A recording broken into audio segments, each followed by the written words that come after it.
بسم اللہ الرحمن الرحیم۔ ناظرین کرام، سامعین کرام، خلیفہ راشد خامس حضرت عمر بن عبدالعزیز کے بارے میں آتا ہے، جب ان کی بیماری نے شدت اختیار کی تو طبیب کو بلایا گیا۔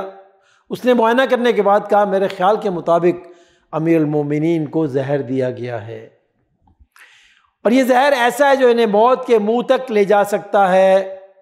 طبیب نے عرض کیا امیر المومنین کہ آپ زہر کا اثر محسوس کرتے ہیں؟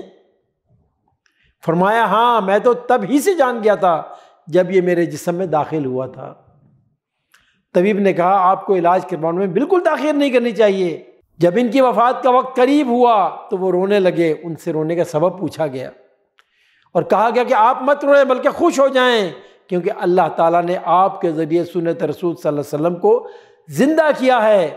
آپ کے آنسو پھر بھی نہ تھمے اور کہنے لگے میں اللہ کی بارگاہ میں حشر کے دن کھڑا کیا جاؤں گا، پھر مجھ سے میری رعایا کے متعلق سوال کیا جائے گا۔ اگر میں نے ان کے معاملے میں عدل و انصاف کیا ہوگا تو پھر اللہ کی گرفت سے بچ جاؤں گا، لیکن اپنے نفس کے محاسبے سے ڈرتا ہوں کہ اگر اللہ نے پکڑ کر لی تو ابھی ایک دلیل پیش نہ کر پاؤں گا کہ دوسرا سوال کر دیا جائے گا، پھر اتنے بہت سے سوالات کے دلائل میں کہاں سے لاؤں گا، کیونکہ میں نے تو بہت سے احکامات کو ضائع کر ڈالا ہے۔ پھر یہ کہہ کے رونے لگے۔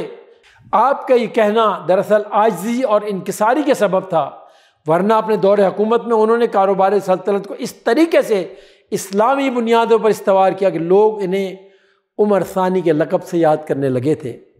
اسی لیے انہیں اسلام کا خلیفہ خامس کہا جاتا ہے۔ اللہ کے سامنے اپنی کوتاہیوں کو 3 بار دہرایا، یعنی 3 بار استغفار کیا، لا الہ الا اللہ پڑھا اور اپنا سر اٹھا کر ایک طرف دیکھنے لگے۔ پوچھا گیا کسے دیکھ رہے ہیں؟ تو جواب میں فرمایا میں ایسی سبز پوش مخلوق کو دیکھ رہا ہوں جو نہ انسان ہے نہ جن۔ پھر آپ کی روح پرواز کر گئی۔ انا للہ و انا الیہ راجعون۔ اللہ تعالیٰ امیر المومنین عمر بن عبدالعزیز کے درجات کو بلند فرمائے، آمین یا رب العالمین۔ وصلی اللہ علی نبینا محمد۔